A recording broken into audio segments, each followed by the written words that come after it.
What's up, everybody? Welcome back to my channel. Now, I know you see by the title that I'm going to be talking about and breaking down the concert that I just had about a month ago. Now, it was on November 30th here in Washington, D.C. It was kind of, I won't say it wasn't my comeback concert, but it was the first concert that I've done since the Renaissance album. So everyone called it kind of like my Renaissance. But as you guys know, Beyonce did not come out with any visuals, any choreography, literally nothing for the album. And so the wonderful thing about that is it allowed me to dream in creativity and kind of just do my own thing. Now, if you don't already know, my name is Riley Knoxx, because you might be like, what did I tune into? My name is Riley Knoxx, and I am the #1 Beyonce impersonator in the world. And I made history for it, as you can see there. I've won an MTV Video Music Award with Taylor Swift for impersonating Beyonce in her You Need to Calm Down video. But the point of this video, and you gotta forgive me because my Invisalign makes me lisp a lot, so I might fumble my words a little bit. So I'm just gonna roll with it, okay? But I just wanted to, for everybody that's been following me, that I've known what I do and that have followed me on Instagram and social media and been to my show and been fans of mine, just kind of break down the process of me building this show. Now, this concert that I just did was 2 hours long, 39 songs, and 6 costume changes and 8 background dancers. It was a lot. The dancers changed 4 times. I changed about 6. And there was a lot of video content, a lot going on with the concert because I really wanted to push myself. And I kind of wanted to talk about the process of what that was like for me, trying to push myself to do things that I have not done on my concerts before. And so here it is. So now, I don't want this video to be too long, but it was a 2-hour long concert. So it was a lot to do with there being a whole new album and then also the classic Beyonce songs. So what I started with was the set list, because before the set list, like everything starts with a set list. We don't know what we're doing, what we're wearing, where we're going in the show if there is no set list. And so I kind of thought like, well, what story do I want to tell? What songs do I still want to do? What songs have become a little like, okay, we've done this to death. What am I taking away? If I take it away, is everyone going to be upset that I took it away? And, because people are listening and waiting for their favorite song. And so I just kind of thought to myself, like, I just got to go with my heart. What songs am I going to do from the album? What songs am I not going to do from the album? How much of the song am I going to do? Because most of the songs, we don't do the entire full song. And even when you go to a Beyonce concert, she's not really doing the entire full song. How do we make these songs go into arrangements, flow into each other, the new songs, the old songs? Like, how do we get them to mesh well? So I came up with the set list. What am I going to do? And then after I got the set list and where I wanted to go with it, I had a rough set list, and then I sat down with my musical engineer, who is my longtime collaborator and sort of like my little brother. He is a musical genius. I say this all the time, but he literally is a musical genius. And he's a producer, engineer. He does so much. And we've done these concerts before, but I was like, okay, I know people are going to be expecting greatness because this is the new album. And, this was the first time I've done a concert since then. So I had my rough draft of what I wanted to do. And then I sat down with him and we kind of refined it a little bit. Now, we sat for probably we sat for 12 hours in person. And then we sat down for another few hours on video chat, basically refining and we had changes and things and notes that we wanted to change as we would listen to it. And he is such a perfectionist, and we're both perfectionists, but he's really a perfectionist, especially when it comes to the sound of the music and how it's going to mesh together. So we sat for probably a total of I think I calculated about 49 hours, long time. and just really wanted to make sure the concert was great. And then there's things that like I wanted to do that I know I want to do visually, because when I listen to the music, I can see things and what I want to do on stage. So there was moments where I'm like, I want you to add this sound effect. And he was just like I know he didn't get it until he actually saw the show, because he was at the show. And I knew there were things that I wanted to project onto my body. It's like as far as the visuals. And so I was like, I need that sound effect here. I don't want to do the whole song there. I don't like this part of it because it's going to be hard to choreograph. And it's like, is it dragging out the show a little bit too much? So we did all that. Once we got the set list, then I sat down with my choreographer, dance captain, Jasmine. And Jasmine and I wanted her to listen to what we're going to do. And I was like, and here, I don't want you to over choreograph it too much, because I want to be able to do it. And there's parts where I can step in and I can step out of the dance and play to the audience. So I really wanted her to really get that part. And so we sat down, I gave her a copy of it also. And then there were like changes that would happen throughout. And there was points where I had to say to Dimitri, my music engineer, I was like, you can't, you cannot stop listening to this. Because the more he would listen to it, he's like, oh, I want to change this and I want to do that. And I'm like, no, don't do that. Like absolutely not. Now, so once we did that, then we got into rehearsal with the other dancers. One of my dancers is pregnant, so we needed a new dancer. So we had to catch her up on the old choreography and the old stuff. And there was even things in like the old music where I was like, I don't want to do what we've been doing before. Like, let's re-choreograph this. Or now, like, we've dropped this from here, so now what are we going to do? Where are we going on the stage? And the great thing is that while I got to dream limitlessly because there was no references to the new music, Jasmine got to do that also. But then there was also so much work for her. And I got to tell you, Jasmine, if you're watching this right now, I'm so proud of her, because this woman did her thing when it came to choreography on this show. There was so much that she... Like, even when she was teaching us and when we were in rehearsal and what she's come up with on her own time, and then to teach us, I was like, wow. Like, I can see the growth in what she's done. And so I'm really proud of you, Jasmine. Now, once we have the choreography and we've got to learn it, we've got to refine it, and we were moving fast. We were like, okay, so we learned this, on to the next thing. So much so that when we got ready to go circle back after we had been rehearsing for so long, it's like, okay, now we got to reabreast ourselves with what? Like, we've got to really remember what we had done before. Excuse me. I'm burping. I'm sorry. See, it's not always so glamorous over here. So it was really kind of, it was a lot of work. Now, this is the first show that I've ever done where I had no help. And when I say no help, I had no help. I didn't have a videographer. I didn't have a director. I didn't have an assistant. I didn't have anything but myself. And the great thing about that is, at least I knew that if something messed up, then I am the blame for it. I had nobody to be mad at. But it was literally just me. Other than choreography, which was Jasmine's job, and music, which was Dimitri's job, there was nothing else. Like, you guys know that I own Knoxx Couture. I'm a designer also, and I've been making all the costumes that I wear on stage for the last 22 years, because I've been impersonating Beyonce I've been a performer for 22 years. I've been impersonating Beyonce since 2003, so you do the math on that, which was when Crazy in Love came out. But it was so much to do on my own. I woke up every day at 5 a.m. I went to bed at 10 p.m. And there was nothing like that I did other than that. I was on lockdown. And this was the time away from my friends. This was the time away from anybody that was going to distract me from my show.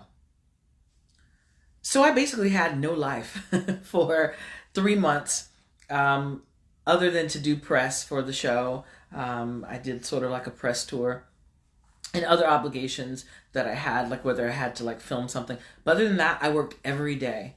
And it became like a routine. And it wasn't until like towards the last few weeks of the show that I started really conditioning my body and eating totally different. Because I was working out 2 hours a day. And then I'd go into rehearsal for about 2-3 hours. and then I would work on costumes in between. And believe it or not, the costume creating didn't come until probably like the last. Sorry, there's a siren. Okay, so the costume creating didn't come until probably like the last, I want to say, month of the show, because I really didn't know. Because here's the thing: now that we've got all this, the arrangement of the show, now that we know what we're doing, where we're going with the show, what am I going to wear to tell this story?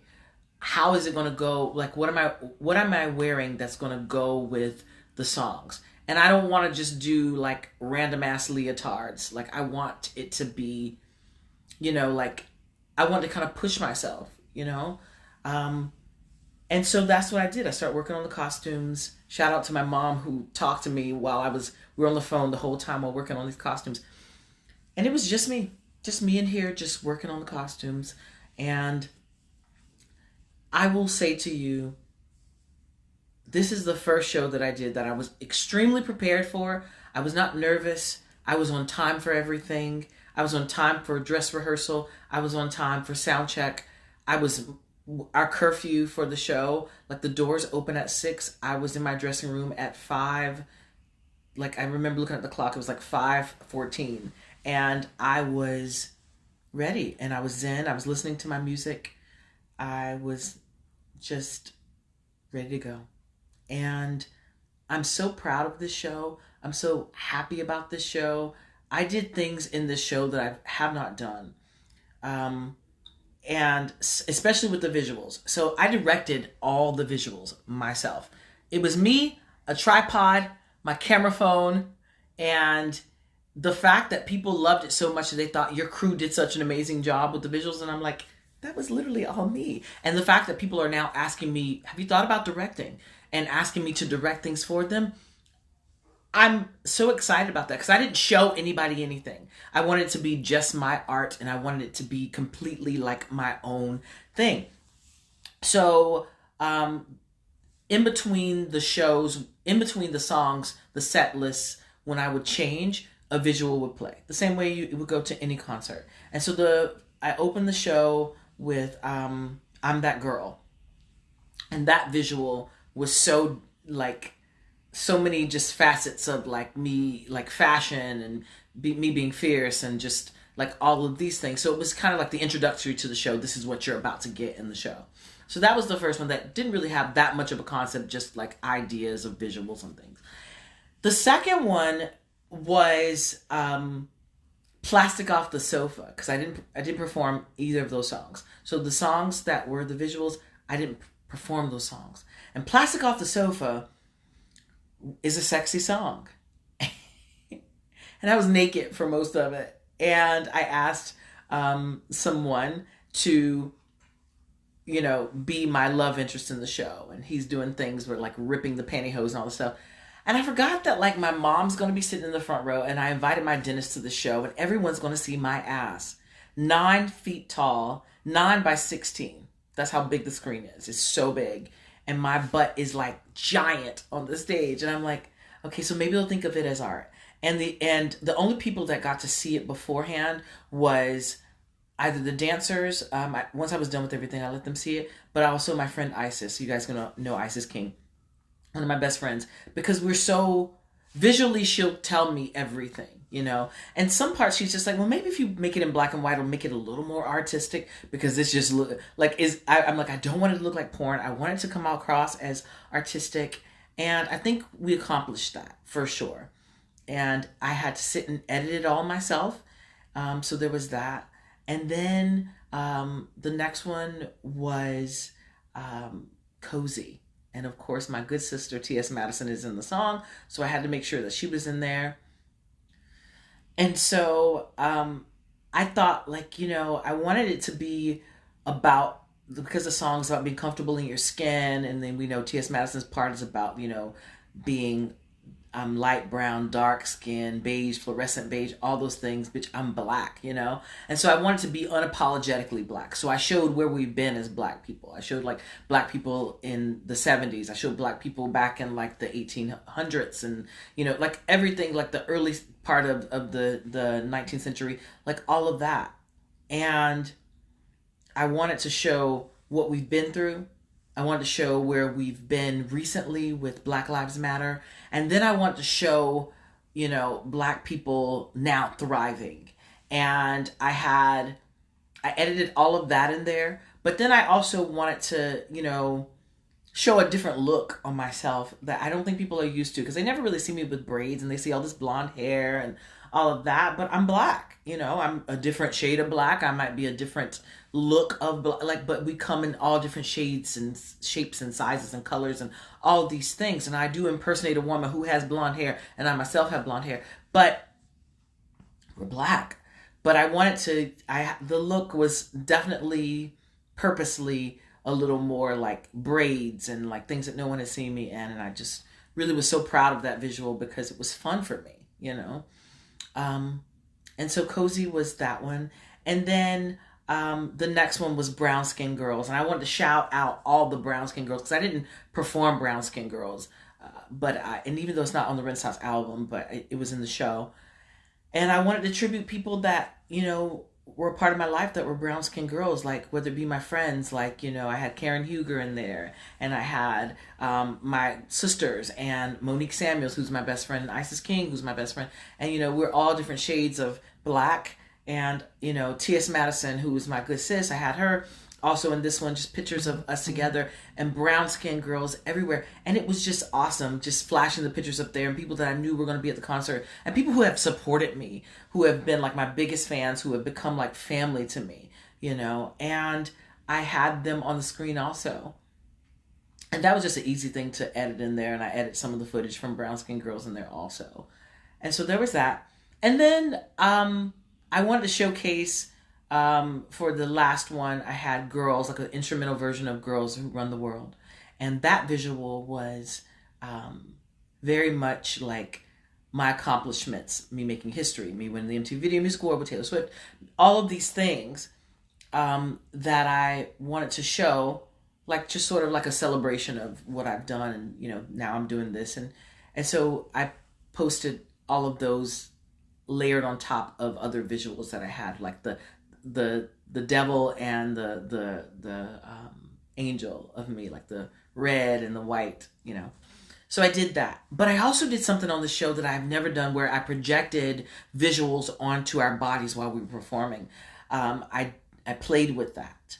I did that at the beginning of Alien Superstar. And then I had the galaxy on top of our bodies with Alien Superstar. That was a lot of fun. And then I did something that I really just, when I think about the song Virgo's Groove, to me it's like a seduction kind of thing. And so I was like, so I wanted it to be sort of hypnotizing. Well, I did this thing where you can see here, my back is to the audience and it's like a hypnotizer, like spiral going around. Well, I was standing in front of it, and this did not happen during sound check. But it happened while I was on the stage. I was like, ooh, I better not look at this. Like, I'm a little dizzy, And, sorry. So, I was like, I'm a little dizzy. This is not good. And so I had to not look at it. I had my eyes closed, but then I was turned to the audience. So that was fun, projecting that onto my body. I had never done anything like that before, playing with projections. I'm like, I always have projection. Why don't I use it during the show, not just for the quick changes? And so that was awesome. Shout out to Darren Haynes, who has become like my big brother. He hosted the show for me. And shout out also to my amazing photographer, who was so amazing. Cover images, like just so good. She did such an amazing job capturing like video and capturing just photographs and everything. But I was talking about Darren. He offered to host the show, and I was just so happy that he offered to do that. And he had never seen me perform before, and he came to do that, even though he had to also work, on the news because he's Channel 9 News. Just amazing. And all the people that showed up to the show, my childhood best friend, who was my first best friend in kindergarten and in elementary school, showed up, Brian Forte, and surprised me. Amazing. My sister was there. She surprised me. She did not tell me she was coming. I was like, I'm going to give you tickets. My mom, of course, was there. So many people who have supported me over the years. Karen Huger, like I said, also my dentist. The director of the new show that I am, and the creator of the show that I am filming in LA, the matriarch, she showed up also. Tay, like, it was just so much love in the room, and I could really feel that there was so much love. All my friends, my best friends, you know, were all there. It was so much love. I felt comfortable on stage. I wasn't nervous on stage. It was just, it goes by fast for me, even though it was an hour and 54 minutes long. It's like a 2-hour show. I just was elated and just so happy, and I can't wait to tour this show. So hopefully I'll be coming to a city near you soon. But it just was so much fun to put together. It was a lot of work for me, but I felt completely at home. I was not nervous at one point on the show. And so now we await to see what Beyonce is going to do with these visuals, and maybe the next show will be a little bit different. I don't know when that's going to be. Everyone keeps asking, when's the next show? When's the next show? I don't know. I'm sorry. But I'm so happy and so pleased with the way that the show came out. And I was sore the next day. I mean, I was even in my meet and greet line with my massage gun, massaging my leg, trying to get a Charlie horse out. But I'm really excited about this, and I'm really happy that this turned out the way that it did. And I love you guys so much. If you have not already subscribed to this channel, maybe I'll go in depth a little bit and show you guys the costumes and stuff too. I mean, I know you saw them in the videos and the visuals here, but I will try to do more of that. But try to, like, please subscribe to the channel, like the channel, all of that. Like this video. I'm sorry I'm all over the place, but yeah, I'm really just excited about it. And I'll go in, if you want me to talk about it in depth some more, and maybe actually show you the costumes, maybe I'll do that in a future video. But I didn't want this video to be that long, so, you know. But anyway, subscribe to the channel, watch another video. Thank you guys so much. I love you for watching, and I'll see you in the next video. All right?